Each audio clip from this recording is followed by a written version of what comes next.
memakan perkara yang halal akan berkaitan kepada agama.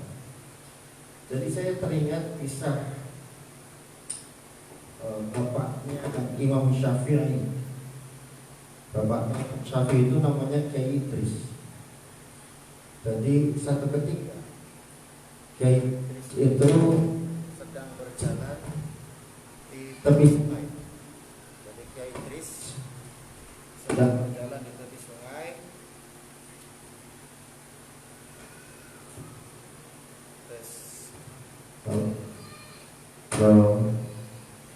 Kiai Idris sedang berjalan di sungai. Ketika dalam berjalan di tepi sungai itu, Kiai Idris nemu delima. Di sungai nemu delima. Jadi di sungai nemu delima, akhirnya karena dia sedikit merasa lapar, delima itu akhirnya diambil. Setelah diambil, kemudian jadi ocek, dibuka, kemudian dimakan delimanya. Setelah delimanya habis dimakan oleh Kiai Idris, tiba kemudian dia terpikir, loh kok ini delima saya makan? Padahal saya nggak tahu ini delima punya siapa. Delima ini punya siapa kok saya makan? Berani-beraninya saya memakan perkara yang saya tidak tahu dari mana asalnya. Karena beliau berpikir seperti itu, pada akhirnya dia menelusuri sungai tadi. Dia telusurilah sungai tadi sampai ketemu di salah satu tempat. Ternyata ada tempat di situ ada pohon delima, ada kebun delima. Pas kebetulan kebun delima itu ada di samping sungai, dia berpikir, oh berarti delimanya dari sini. Maka akhirnya dia cari sang pemilik delima tadi. Dalam rangka apa? Dalam rangka pengen supaya delima yang dia sudah makan itu halal. Nah, bisa halal. Cari, ketemulah sang pemiliknya. Setelah ketemu, kemudian dia Idris ngomong bahwa saya telah memakan delima yang kaburan di sungai tadi. Jadi untuk itu saya meminta untuk supaya delima yang sudah saya makan yang masuk ke dalam perut saya itu dihalalkan oleh Bapak. Kalau kita berpikir sih ya, delima berapa sih kan? Apalagi cuma satu, ya ikhlaskan saja kan itu.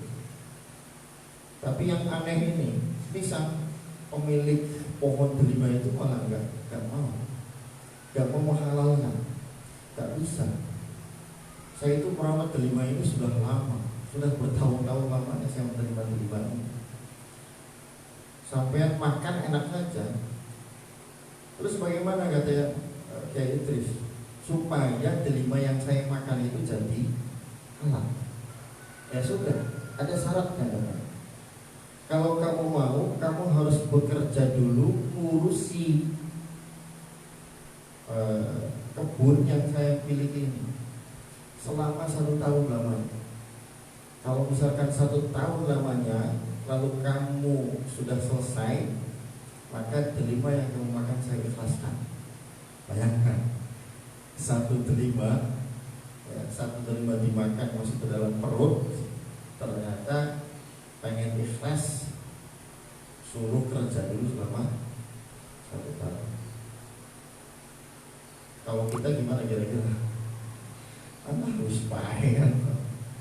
Tapi yang anehnya itu Kiai Idris malah siap. Kiai Idris siap, ya sudah siap. Saya bekerja di tempat Bapak. Dijalani selama 1 tahun. Dijalani sudah sama 1 tahun lamanya, selesai. Setelah 1 tahun omongan ke Idris, Pak, saya sudah 1 tahun kerja di sini, jadi saya minta ikhlasnya.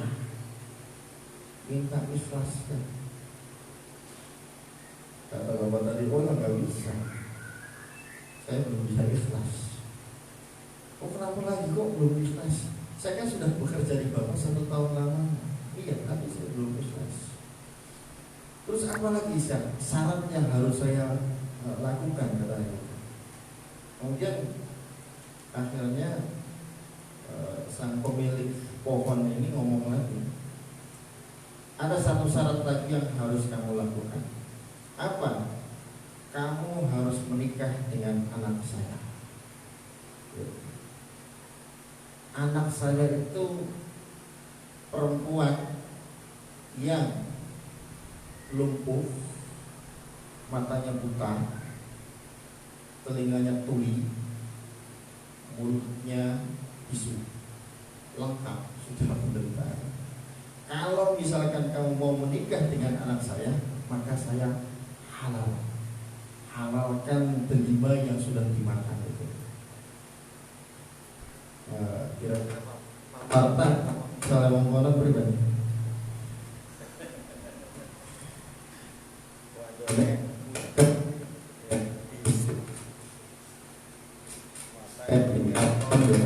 Orang kawin kalau orang ya kayak kita nolak ya. Tapi dia tidak, ya sudah, saya siap. Ngomong siap, pikir maling siap. Dalam rangka apa? Dalam rangka supaya makanannya sudah masuk dalam perut itu halal. Ya akhirnya kan menikah ya Idris dengan perempuan. Menikah, rame-rame ya. Akhirnya kan dalam kamar. Menikah kan selesai kan masuk ke dalam kamar. Ketika masuk ke dalam kamar, Kiai Idris itu masuk ke kamar balik lagi. Kaget, ngomong ke orang tuanya, ini mohon maaf, bapak mertua, saya masuk salah kamar nih katanya. Salah kamar gimana kamu? Bener itu istri kamu di dalam kamar itu. Enggak, bukan. Kan katanya kan istri saya itu matanya buta. Saya lihat matanya kok normal. Telinganya tuli kayaknya enggak juga. Mulutnya bisu. Apalagi kalau misalkan ngomongnya lumpuh gitu kan. Enggak sama sekali. Terus cantik minta ampun, ini kayaknya salah kamar. Kata mertuanya, enggak, bener. Itu istri kamu, istri sah kamu itu adalah istri sah, itu anak saya. Terus yang dimaksud dengan matanya buta itu bagaimana? Ya, anak saya itu matanya buta karena matanya itu tidak pernah melihat kemaksiatan.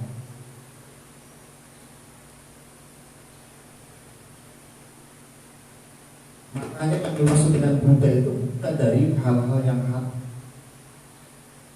Begitu pula dengan telinganya tidak pernah mendengar hal-hal yang haram, mulutnya tidak pernah berkata sesuatu yang haram. Lumpuh badannya, dia tidak melakukan apa kecuali di rumah saja. Jadi ini berkahnya menjaga makanannya halal. Ternyata ini orang alim ketemu orang alim gitu ya. Yang mertuanya kan alim lagi. Ini anak uang, anak cuma jaluk halal delima siji bae sampai mungkin gelem.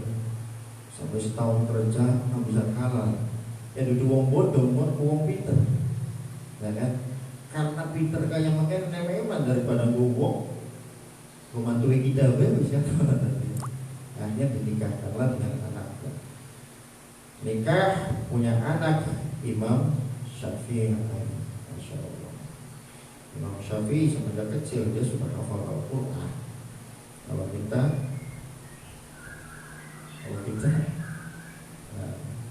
banyak di antara kita yang sudah besar, sudah dewasa, jangankan hafal Al-Quran, ngaji masih belum benar. Kadang-kadang ngerasa tanggung, bisa ngaji maning, ya salah mana. Ngaji itu lah tanggung, masih urip ngaji. Bapak, para ibu, jamaah sekalian, ya Allah Subhanahu wa Ta'ala. Nah ini, maka semacam itu dalam kisah tadi, pantas kalau misalkan Kanjeng Nabi menyatakan bahwa man akal halal sofa dinuhu, maka agamanya akan bersih.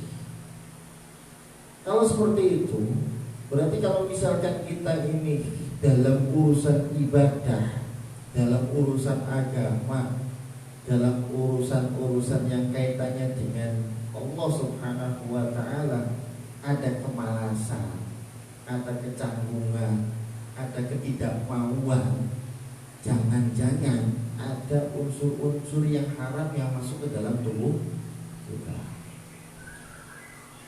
Pekerjaannya halal, bisa.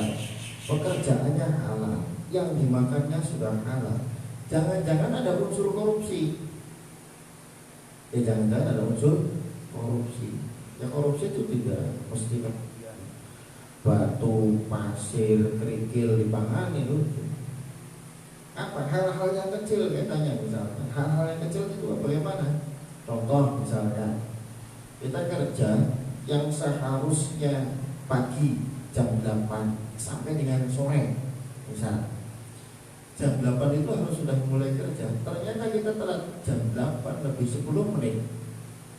Berarti yang telat 10 menit dalam waktu sehari. Barang rugal dina 10 menit dikali 30 dina pirang. Ya kan? Pirang-pirang jam ternyata. Itu juga bisa jadi mempengaruhi. Itu juga bisa mempengaruhi bagaimana kualitas kita kepada Allah Subhanahu wa Ta'ala. Nah, karena semacam itu ya kita harus tertib. Paling tidak kalau misalkan ternyata kita tidak bisa tepat waktu, ada waktu yang lain yang kita selipkan untuk menambah, untuk mengganti waktu yang sudah kita korupsi itu. Misal karena makan terkait telat, ya baliknya aja paling dingin kan. Misal ya insya Allah bisa ditambah. Kalau miskin guru, nah, guru lagi tari, daripada makan kajiannya hampir oleh enter. Ya mudah-mudahan halal lah. Nah ini terus saya juga teringat sebuah kisah dari waliyah, seorang kekasih Allah Subhanahu wa Ta'ala, perempuan yang bernama Robi'ah Al-Adawiyah. Dari satu waktu Robi'ah Al-Adawiyah itu pernah merasa bahwa ibadahnya itu males kan? Males.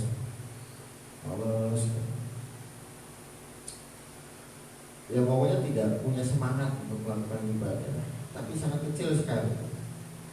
Jadi akhirnya dia mikir, ini sebabnya apa? Oh ibadah saya males itu sebabnya apa? Kita pernah gak berpikir kenapa ibadah kita males? Kalau gak kepikiran sama sekali ya bahaya. Paling dia kepikiran. Kalau kepikiran lumayan, berarti harus kepikiran.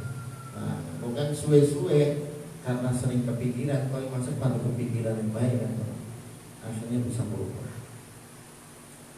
Nah, Robi'ah Al-Adawiyah mikir, ada apa gerak? Kok yang biasa saya semangat itu kok tiba-tiba seperti ini?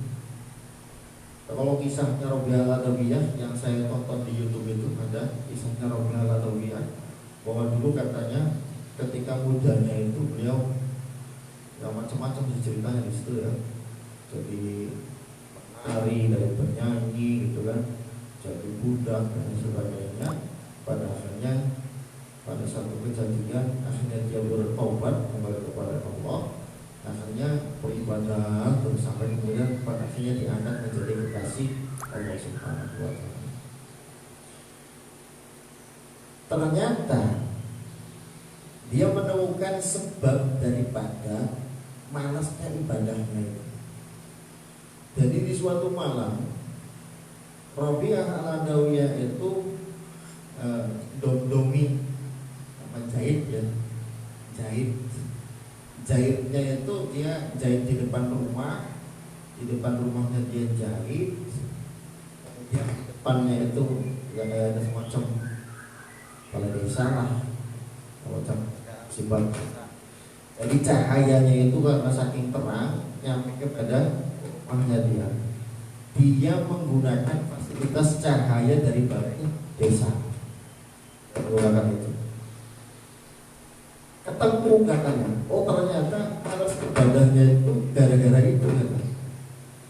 Saya malas ibadah itu gara-gara ini nganggo sinar yang dari balai desa.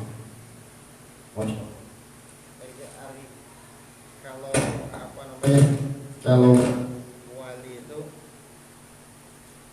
sangat hati-hati sekali. Wali itu sangat hati-hati sekali. Sampai hal-hal yang kecil semacam itu berpikir, oh ternyata malasnya gara-gara itu. Padahal hal yang sangat kecil. Sebabnya seperti itu. Jadi pantas kalau misalkan Kanjeng Nabi menyampaikan akal halal sofa walaqa qalbuhu. Kemudian yang kedua, orang yang memakan perkara yang halal itu berdampak positif, hatinya menjadi welas asih. Welas asih, halus, hatinya halus, hatinya lembut, ya kan? Halus, lembut. Jadi dari makanan halal.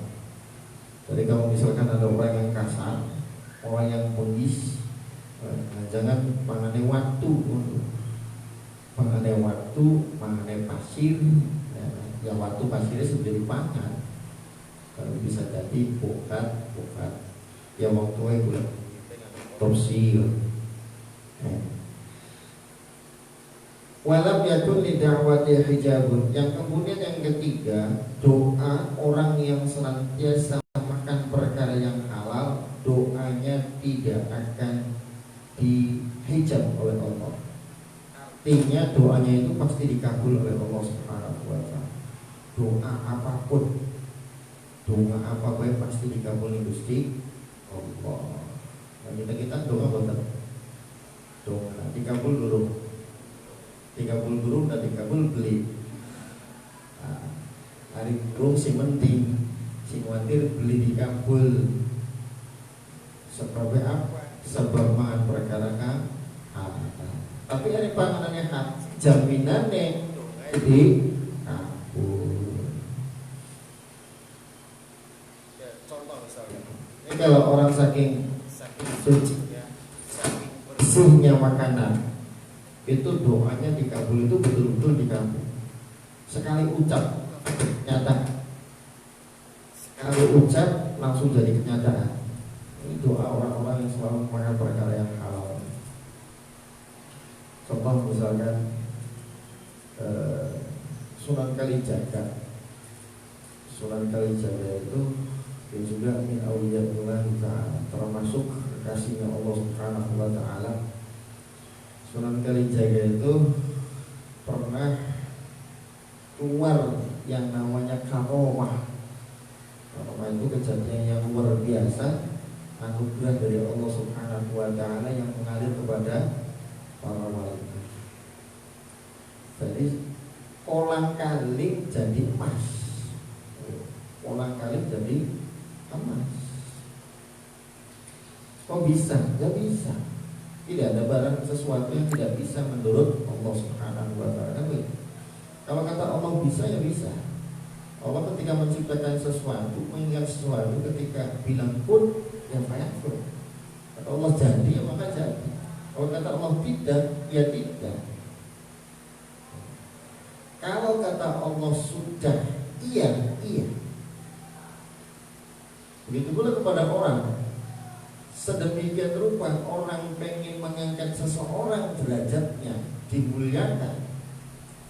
Seluruh malaikat, seluruh jin, seluruh manusia, setan bahkan kumpul dari siji berupaya untuk mengangkat seseorang derajatnya. Kalau Allah Subhanahu wa ta'ala tidak bilang kun, maka tidak akan jadi. Gak bakalan jadi orang yang mulia. Begitu pula kebalikannya. Kalau misalkan ini sudah ditetapkan oleh Allah Subhanahu wa ta'ala menjadi orang yang mulia, pengen jin, pengen malaikat, pengen setan, pengen manusia, pada jerimpungi kabeh bisa. Sebab apa? Sebab Gusti Allah wis kun. Nah itu. Nah ini kenapa? Ya tadi sebabnya man akal halal di antaranya mangane perkara sing halal. Jadi doanya itu nggak bakalan dijawab oleh Allah Subhanahu wa Ta'ala. Bahkan ada satu kisah, ada orang yang pakaiannya compang camping gitu lah, pakai compang camping seperti dalam habis perjalanan jauh, lalu kemudian dia berdoa kepada Allah, ya Rabb, ya Rabb, ya Rabb, gitu kan, ya Rabb, ya Rabb, ya Tuhan, wahai Tuhan, wahai Tuhan. Tapi kok nggak pernah dikabul sama Allah. Kata Kanjeng Nabi, bagaimana mungkin orang yang semacam itu doanya akan dikabul, sedangkan yang dimakannya halal, yang dimakannya haram, yang dipakainya pakaiannya ada haram, tempat tinggalnya dari tempat tinggal yang haram. Jadi doanya nggak bakalan dikabul sama Allah. Jadi apa? Dari mulai makanan, sandang, pangan, papan, itu semuanya harus halal semuanya. Baik. Jadi doanya nggak bakalan ditolak sama Allah kalau sudah halal terus. Nah ini pesan yang pertama yang disampaikan oleh Kanjeng Nabi Muhammad kepada Sayyidina Ali karramallahu wajhah. Jadi ya diusahakanlah. Yang paling tidak kalau misalkan mencari nafkah itu kesusahan, angel mana broli, ya, ketimbang anak rapi limangan ya utang dingin di bapak. Utang, hari utangku berarti pengen nyaur, namanya utang. Hari itu pengen nyaur berarti anaknya molong. Kapok. Ya Ali, man akala syubhati ishtabaha alaihi dinuhu wa adlama qalbuhu. Yang kedua, wahai Ali, barang siapa yang memakan perkara yang syubhat, yang samar-samar, yang tidak jelas, hukumnya apakah halal ataupun haram, mangan ishtabaha alaihi dinuhu, dampaknya adalah maka agamanya pun akan menjadi agama yang samar-samar, remeng-remeng maning. Makanan sing halal mantekaken agamanya bersih, makanan yang syubhat mantekaken agamanya itu menjadi samar. Yang kedua adalah wa azlama qalbuhu, hatinya itu menjadi peteng, gelap. Mangan perkara sing syubhat, ya durung mangan sing perkara yang haram. Mangan sing perkara sing syubhat iku mantekaken agamae samar. Yang kedua, hatinya menjadi gelap. Wah, hati yang gelap bagaimana? Ya peteng.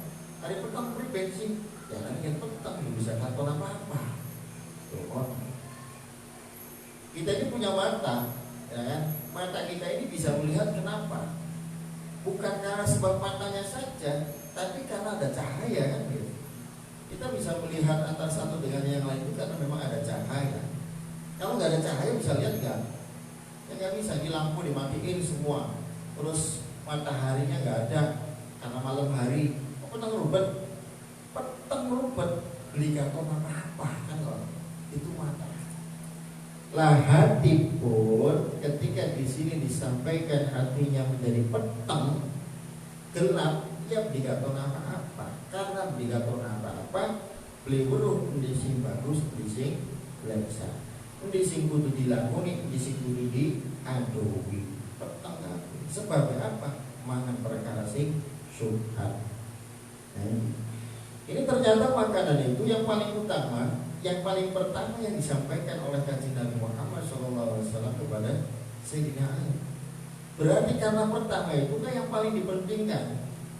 Orang pengen baik, orang pengen kembali kepada Allah Subhanahu wa Ta'ala, yang paling pertama, yang paling utama beresi dikit panganane.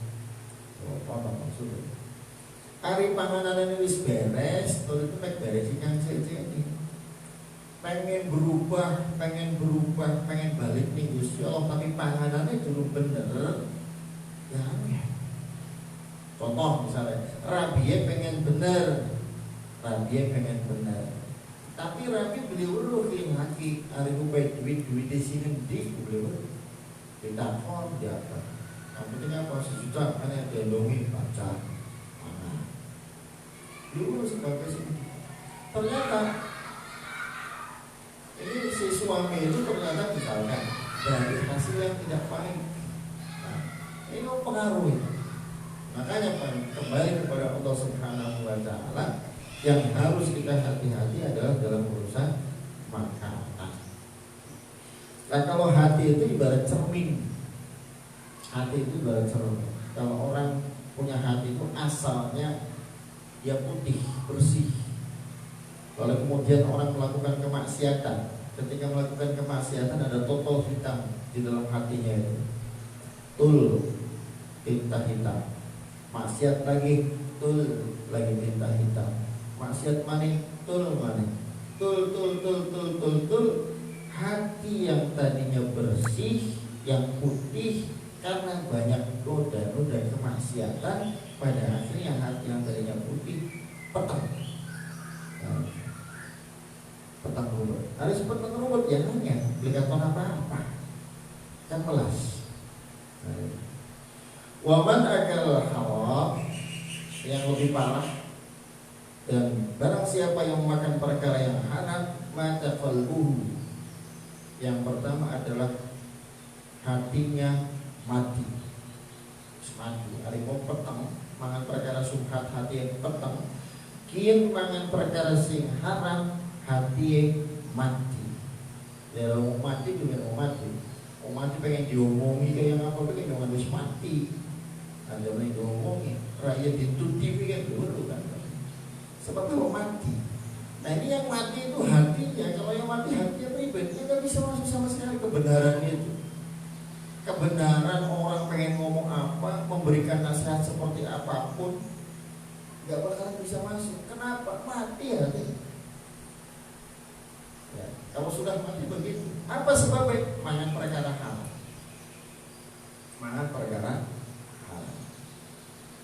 Kecuali kalau misalnya memang Allah mentakdirkan berbeda. Allah dengan nurul jamalnya, cahaya keindahan Allah Subhanahu wa Ta'ala, yang kemudian meniupkan nur cahaya itu kepada seseorang, ya kan? Hinggap ke hati seseorang, pada akhirnya hati itu kemudian terang kembali. Nah, saya ceritakan, arwis dihidayahi, ditaufiki sama Allah, maka hatinya akan terang kembali. Si mulai petang padang mati. Yang tadinya makan perkara yang haram, pada akhirnya nggak mau lagi. Dan yang harus dipahami bahwa Allah itu senantiasa memancari nurul jamalnya, memancari hidayahnya, memancari taufiknya. Kadang-kadang melalui gurunya, kadang-kadang melalui orang tuanya, kadang-kadang melalui temannya, sahabatnya, tetangganya. Itu adalah nurul jamal. Ya, ada orang yang tiba-tiba kok ada orang yang menasihati, oh hati saya ngeretes gitu ya. Oh iya. Pada akhirnya kemudian dia mau berubah. Ada perubahan-perubahan yang dia lakukan. Kenapa itu? Karena ada nurul jamal yang memancar kepada orang tersebut. Kalau tidak ada nurul jamal ya biasa pakai. Nah, ketika itu terjadi, ada nurul jamal yang hinggap kepada diri kita, pada akhirnya memunculkan sebuah kesadaran untuk melakukan sesuatu kebaikan ataupun ibadah, ya gagian dirawati. Nah, Gusti Allah wis memancarkan nurnya, cahayanya, nempel hati, dirawati. Aja diendahkan, nah. Makanya orang-orang itu ketika pengen berubah, yang harus diberesin itu adalah istiqomah. Istiqomah itu khairun min alfi qamah. Istiqomah itu lebih baik daripada 1000 qamah. Memang apa istiqomah? Istiqomah itu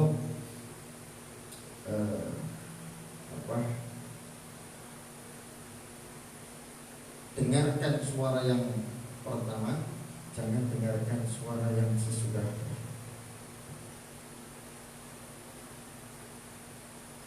Ya, dengarkan suara yang pertama, jangan dengarkan suara sesudah. Itu namanya istilah. Paham tak? Paham? Nggak ngerti. Dengarkan suara yang pertama, jangan dengarkan suara yang sesudah. Contoh, ada contoh biasanya langsung paham baik. Contoh, hati kita itu kan sering bersuara, mengajak untuk melakukan kebaikan ya. Contoh misalnya,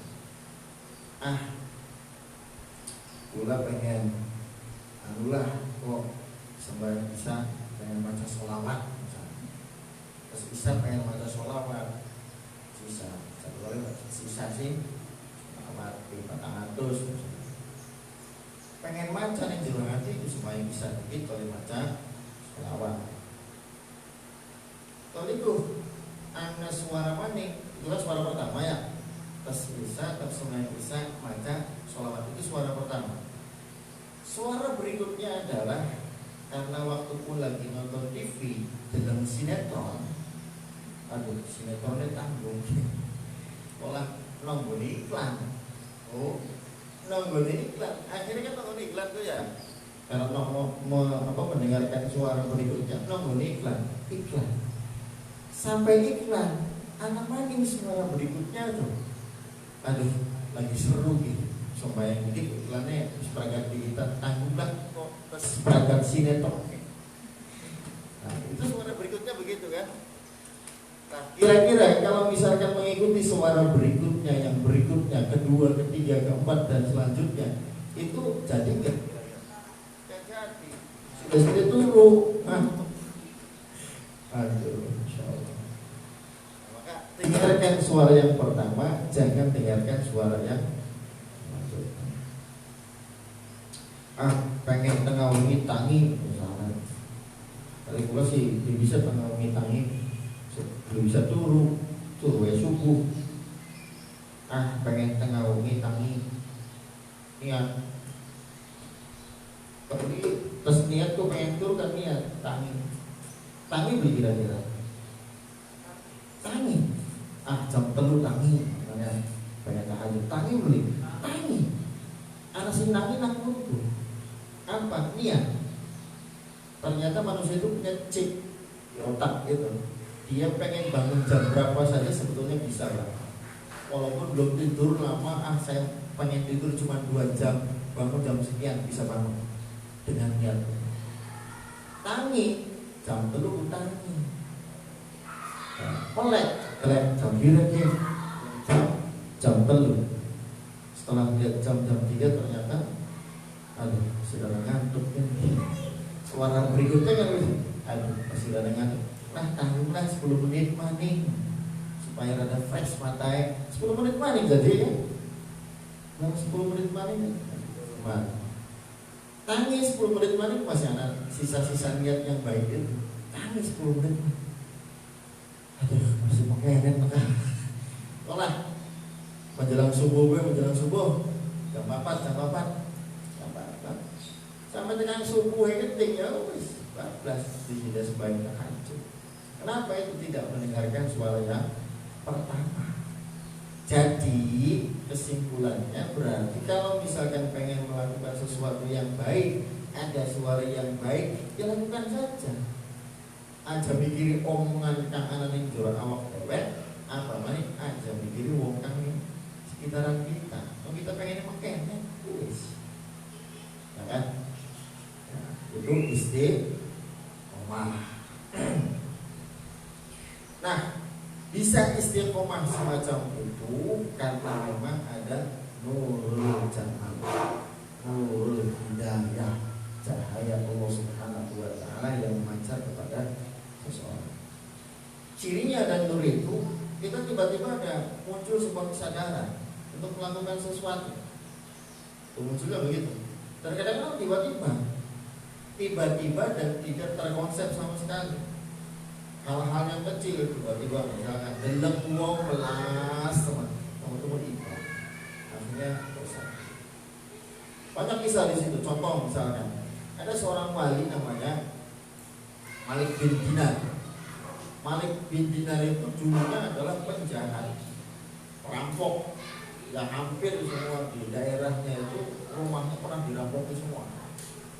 Tapi satu malam tiba-tiba ketika Malik bin Dinar pengen merampok di salah satu rumah, sudah naik ke atas genteng, sudah dibuka, ternyata dia melihat ada perempuan yang masih sangat muda belia di tengah malam itu baca Al-Quran, lagi ngaji. Barang dalam Malik bin Dinar itu, Masya Allah, dalam bocah cilik semono ngaji tengah bumi, ning wong kabeh pada turu dhewe ngaji. Barang isun wis setua mengkene umur 40 tahun, kudu masih ngerampok. Isin dalam wong wadon dikenal gelap. Saking isine Masya Allah Malik bin Dinar nangis kira-kira. Cahaya Gusti Allah kadang-kadang gampang banget pengen nyadarakan uang. Itu contohnya Malik bin Dinar. Ketika sudah disadari sama Allah begitu, Masya Allah Malik bin Dinar nangis, balik sembahyang taubat apa segala macam. Wong-wong kang pernah dirampok jalur pangapura kabeh, si jalur disusuki maning wis kabeh beres kabeh sampai jadi wali dari dikasih Gusti Allah. Semua perampok. Makanya kita jangan pernah merendahkan siapapun ya di sekeliling kita ya. Orang si perampok, si tukang zina, si penjudi apa segala macam, jangan memandang kita kepada mereka. Kenapa? Beliau wong kang model kaya orang suatu saat misalnya dipain nur ning Gusti Allah, cahaya ning Gusti Allah, pada akhirnya dia bertobat kembali kepada Allah. Contohnya Malik bin Dinar.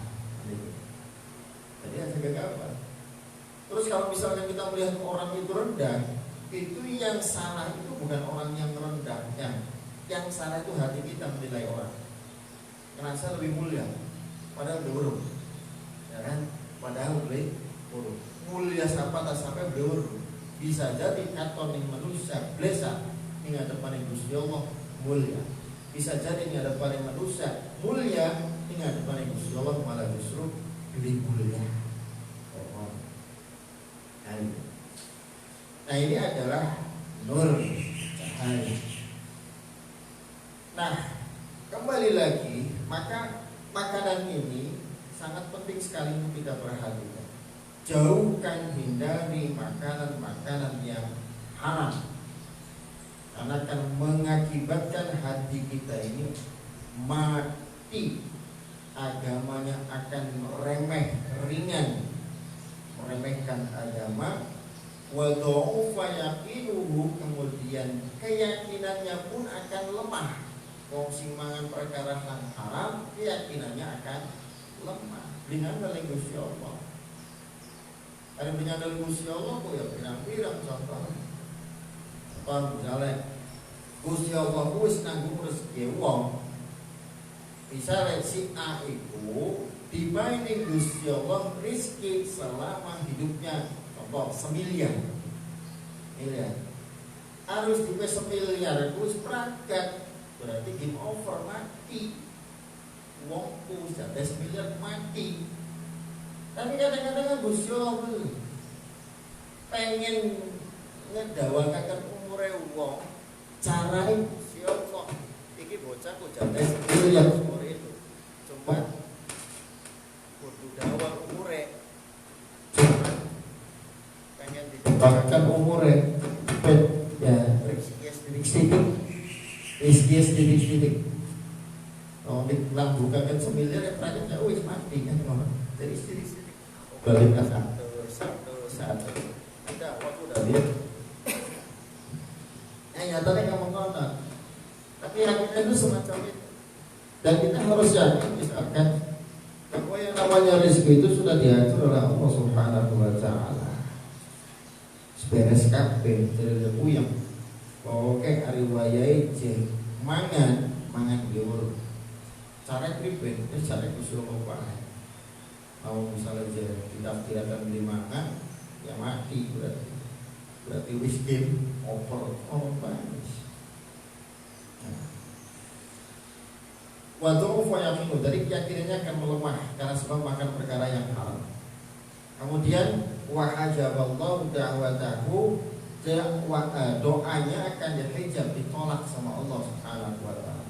Sing mangan perkara haram ditolak doanya, gak bakalan dikabul. Jadi beres sedikit panganane, pengen doa, pengen apa, beres pangan. Dan yang terakhir adalah waqallat ibadatuh, ibadahnya menjadi sedikit bisa ibadah. Ibadah males banget. Ya, ibadah baru sembahyang baik katanya. Padahal ibadah itu ya kenapa mawon? Yang aran ibadahku apa aja? Ngurus anak niku ibadah. Ibu-ibu, bapak-bapak, ngurus anak niku ibadah. Dari mulai bangun tidur sampai tidur lagi itu semuanya adalah ibadah. Ya beli kudu sembahyang, beli kudu sholawatan, kudu apa? Padahal sih dalam konteks ibadah maksudnya apa baru ibadah. Bahkan kita kalau misalkan kita mau cerdas, mana yang bukan ibadah, mana? Tidak ada, semuanya ibadah. Kerja ibadah, dolan yang batur, silaturahmi ibadah, ya kan? Ngobrol-ngobrol, diskusi ibadah. Mana yang bukan ibadah? Kan? Dan memang orang hidup itu harusnya ibadah terus, gak boleh bukan ibadah, gak boleh. Dari pertama kali dia bangun tidur sampai tidur lagi, sampai tidurnya itu ya ibadah. Oh tidur kok ibadah? Tidur ibadah. Kenapa? Karena tubuh ini punya hak untuk diistirahatkan walaupun sejenak. Maka tidurlah. Maka tidurnya itu ada nilai ibadah. Mangan ibadah. Mangan itu ibadah. Tapi ya secukupnya, aja kakek, boleh lemu. Boleh lemu ada mangan kakek. Mangan secukupnya baik. Dari bulu-bulu ke kampuran. Hari kempong, mangan. Hari beli kempong aja mangan. Mantaknya kalau lemu, mantaknya kalau penyakit tuh. Jangan duit mangan, mangan. Lemu. Penyakit tuh. Hari kempong mangan, hari ngantuk turu, senajan lagi wirid tak, lagi wirid ngantuk turu aja wirid kalau ngantuk ku makruh, ya wirid kalau ngantuk ku makruh. Kenapa sebabnya wong ngantuk jadi wirid? Subhanallah, subhanallah, subhanallah. Mau apa sebagainya? Pokoknya la ilaha illallah, la ilaha illallah, la ilaha illallah. Ngomong apa? Jangan-jangan jadi artinya sejen kan orang. Kalau sudah artinya beda kan, nah makanya makruh di situ. Ngantuk, turu, kempong, mangan. Yang sekitar itu.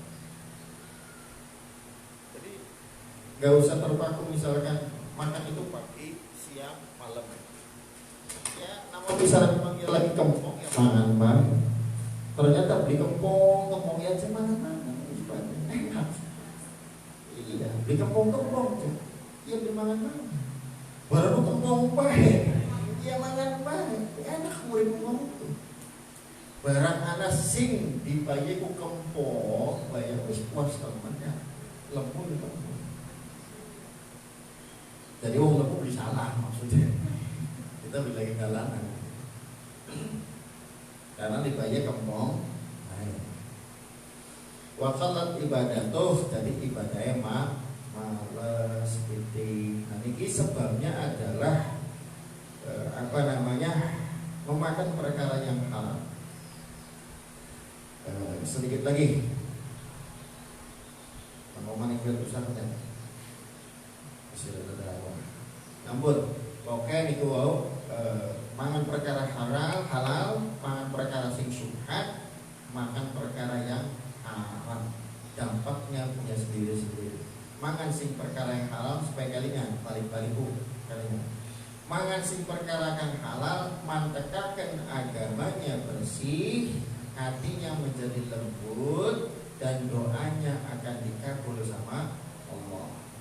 Itu makan yang perkara yang halal. Mangan sing perkara sing syubhat, maka agamanya akan samar dan hatinya akan gelap, petang, subhat. Mangan sing perkara haram, maka ati mati agamae remeh, ringan, ngentengaken, kemudian keyakinannya lemah, kemudian doanya dihijab sama Allah. Yang nama hijab Allah sendiri, ya, udah otomatis tidak akan diterima dikabul doanya. Yang kelima adalah waqallat ibadatu, ibadahnya menjadi sedikit. Masih takon belit. Takon. Ya berarti ngerti kabeh. Sing takon ngerti kabeh, alhamdulillah. Atau uyang pengen nakon apa? Ya, uyang pengen nakon apa? Ngerti terus. Nah, itu hadirin semuanya, semoga manfaat dan kula sampai sedaya, dan mugi-mugi Gusti Allah senantiasa memberikan cahaya kepada kita sekalian, sehingga kita semuanya senantiasa dalam lindungan Allah Subhanahu wa taala, dalam hidayah Allah Subhanahu wa taala, taufiknya, dan kita menjadi orang-orang yang selamat di dunia ini dan kelak di akhirat nanti, dalam urusan agama, dalam urusan dunia dan akhiratnya. Mudah-mudahan Allah Subhanahu wa taala menjadikan kita semuanya orang-orang yang bahagia di dunia dan akhirat, dan menjadi orang yang mulia dunia dan akhirat. Semoga mohon sakit dewan agibun abutan Allah